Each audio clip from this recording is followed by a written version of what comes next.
United States has been involved in Pakistani education system and enhancement of Pakistani education system since 1960s. But most notably in 1980s, when Soviet Union took over Afghanistan, US involvement was a lot more robust. US wanted to use madrasas especially to create kind of a counter to Soviet Union's occupation.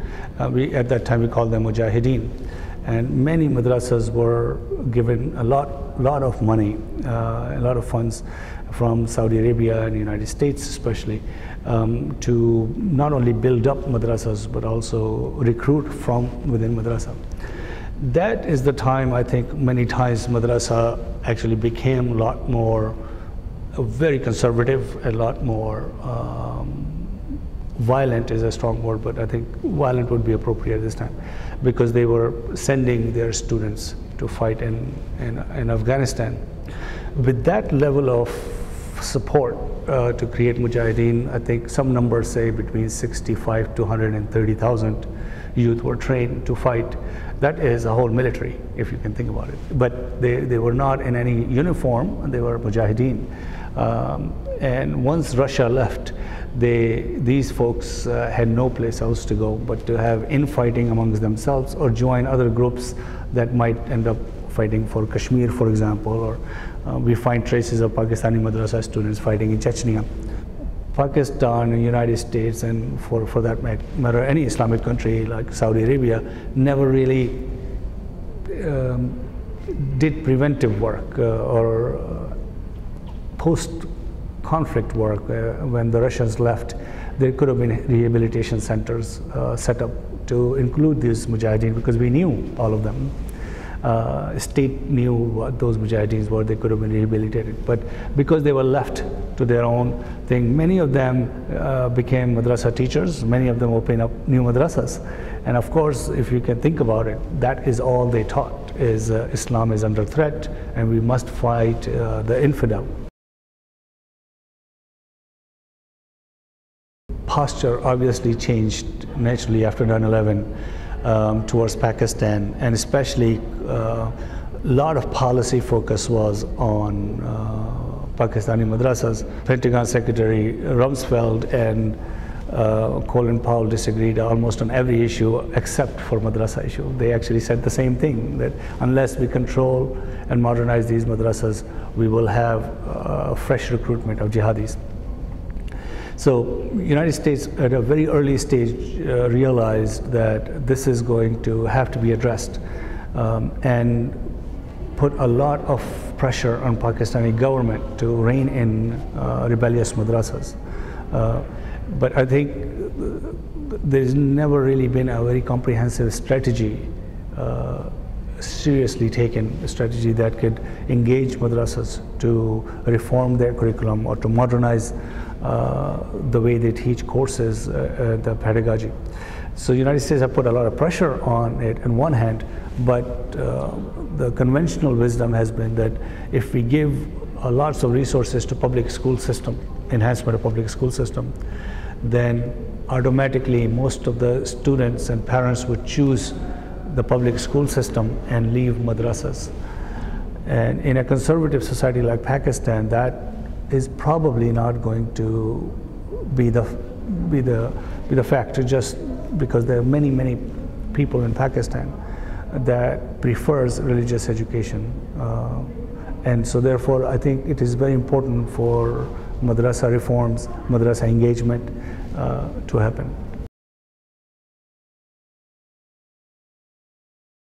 The relationship between Pakistan and United States as an ally has always been a very uneasy relationship, because United States did not like dictatorship, rightfully so, in Pakistan, but end up becoming very close ally with the dictators because they were serving our goals. So, for example, Zia-ul-Haq was Islamist, and probably did most damage to Pakistan than any other leader. But United States was very, very close to Ziaul Haq and supported him with a lot of money and resources during that time. And similar patterns happened under President Musharraf, which was a military dictator. The United States found that Ziaul Haq was able to fight Russians through madrasa engagement, and Musharraf was willing to declare war against Taliban and Al-Qaeda for United States. And so therefore, even though we didn't approve of military dictatorship, we end up supporting this very coercive government in Pakistan consistently over the last 40 years.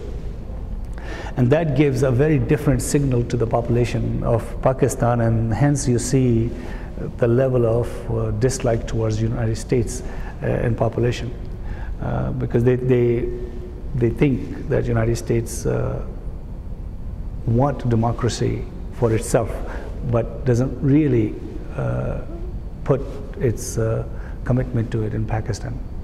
There are many reasons why United States is disliked in that region of the world, especially Pakistan and Afghanistan. One of them, obviously, some of the grievances are legitimate, because United States did support a very autocratic government in Pakistan consistently. And the other reasons are, I think, much more cultural, where Pakistanis believe somehow that United States does everything for its own interest. And of course, I think they should understand that states usually do serve their own interest. But that seemed to be the big grievance, and that engenders quite a bit of a hatred. But another major reason is Islamic institutions in Pakistan that constantly gives a message over and over again through mosques, through madrasas especially, that United States is not to be trusted, that Islam is under threat, the Muslims are under threat because of the United States.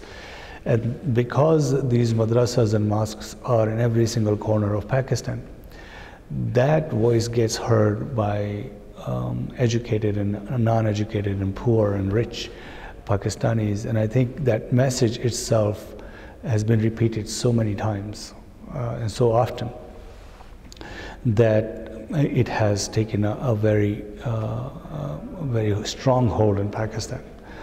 And so it's hard to distinguish sometimes regular populations' rage towards the United States and religious folks. It used to be that only religious folks were very angry and very vocal about Pakistan, but now it seems to be even regular educated and mainstream people in Pakistan tends to repeat the same meta-narrative that madrasa have, which is Islam is under threat and the United States is behind it. A few of the good things that are happening now under President Obama is that there is a overt and deliberate policy of engagement and not isolation, that we want to engage the Muslim world. And I think that is heard very clearly in Pakistan and even in Afghanistan many times. I think that has to be repeated in many different ways. I think it has to be implemented in many different ways for people to actually start to believe it. It took many, many decades for Pakistanis to think this way about the United States, and it will take some time for us to reverse that course. But the fact that we have a new aid package for Pakistan that's concentrating on civil society's enhancement to democratic institutional development and educational development will probably serve to engage Pakistanis and shift their perception towards the United States as one of being more positive than being so based on such hate. So I think there is some hope.